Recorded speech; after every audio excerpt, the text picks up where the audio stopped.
The heavyweight fight, interesting, slugfest. Dos Santos wins against Roy Nelson. He can't finish him. So what was your impression coming out of the fight? That Roy is a legit contender, a battler, or did it actually turn out to be a little bit of a negative for JDS as he moves ahead? Yeah, I think it was a positive for both guys. Okay. But there are questions on Junior now that I don't think there were going in. And I can't believe I'm about to say what I'm about to say, but, I now think there's a question, is Junior Dos Santos at 6'3", 240 pounds, too small in the heavyweight division? I think that's a legitimate question right now. You got to give Roy a lot of credit. He took a lot of big shots. In the first round alone, it was a 10-8 round. I don't see how you couldn't score that round 10-8. And Roy took a lot of punishment and came back. Roy. Doesn't look like a fighter. If you look at him, he looks more like he should be sitting on the media side of things with the big belly and kind of, the look that he has. But, there's not too many sports fighters that have hit as hard as Roy does or have the jiu-jitsu skill that he does. And, you got to love Roy, just a guy that, looks like the average guy and gets out there and fights. And Dos Santos, deservedly got a unanimous decision. But now, I think the fact that he couldn't put Roy away and hitting him as hard as he did and as cleanly as he did and as often as he did, match him up with Brock Lesnar, who's going to come in at 265, same height, maybe a little bit bigger, with a bigger reach, and is going to be probably 285, 290 on the night of the fight. Junior's going to be, down by 40, 50 pounds. I mean, I'm not saying that I don't think Brock Lesnar can be beaten. I do think he can be beaten, and I'm going to favor Cain Velasquez. If Cain is healthy, if his knee is healthy when they fight, I'll favor Cain in that match.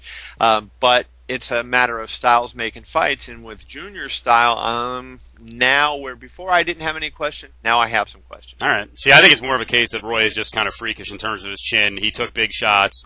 I actually think he was a little harder to hit than someone like Lesnar. I still think Lesnar's holes in the stand-up game, he's pretty, easily solvable in terms of getting, if that uppercut's going to land. And then we're going to see what his chin's like, because obviously Carwin took him down. Well, here's the thing. Yeah, I mean, I think that there's different situations here. Carwin is a terrific wrestler. So, Carwin's 25 pounds, 30 pounds bigger too. Carwin's another guy way bigger than Junior Dos Santos. So, and I think Carwin hits harder than Junior Dos Santos. Now, Junior's got far better striking technique than Brock, and I think no matter what, when they fight, he'll still have better striking technique. But you know what? To land some of the punches he lands, he's going to have to get into range of Brock, and Brock will then be able to go for a takedown.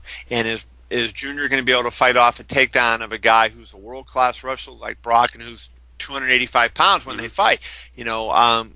And now that's a question. I don't know. And if Brock gets on top of him, I know Junior has got very good jiu-jitsu skills, and Brock has shown that he would be vulnerable. But Brock has also shown, look at the second Frank Mir fight. He's grown in that regard. And, I think if I would favor Brock heavily if he got Junior Dos Santos on his back, even knowing what Dos Santos can do jiu-jitsu-wise. Right.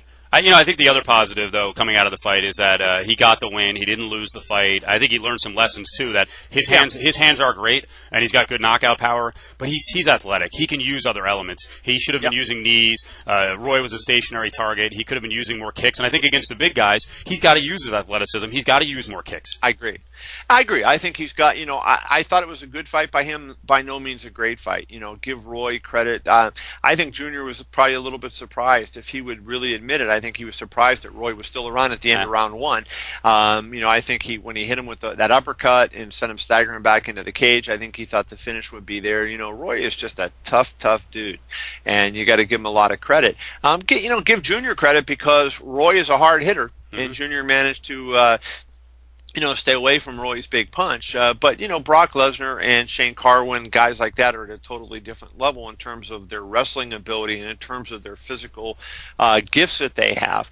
And, I think it's good what came out of the fight, because there's some questions. I think that now there's a lot of intrigue going into all these fights. Brock has some vulnerability that Shane Carwin exposed. Junior has some vulnerability that Roy Nelson exposed. So we have a lot of this stuff going on. I just think that makes for interesting fights, a lot of good talk. That's what you want. You don't want to say, oh, Brock is going to squash everybody. I think you want to have it where you think it's going to, you never know what might happen, and that's certainly what we have. And I'll tell you, on the side of Roy, we're talking a lot of the positives, the good chin. The one thing, though, he was gasping for air in the middle of the second round. I still think he would benefit by getting down, even lose 15, 18 pounds. Get down to 245. You'd still have the bulk to wrestle. And the other thing is, I think against elite strikers, he still has to go to his game plan. I think if that all got thrown off because he got blasted with those uppercuts, so he couldn't go for takedowns. But I still think he's first and foremost a takedown and jiu-jitsu guy rather than relying on that big overhand looping right.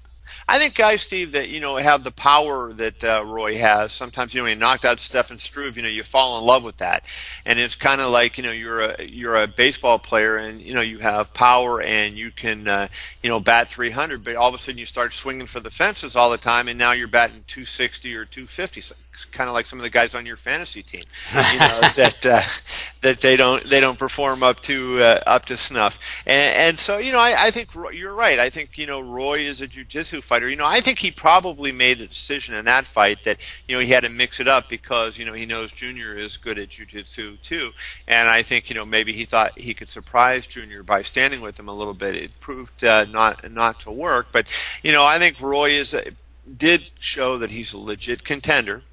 Maybe never going to win the title, but I think he's going to be there, and he's going to give some of those guys tough fights, and he's going to be in the mix.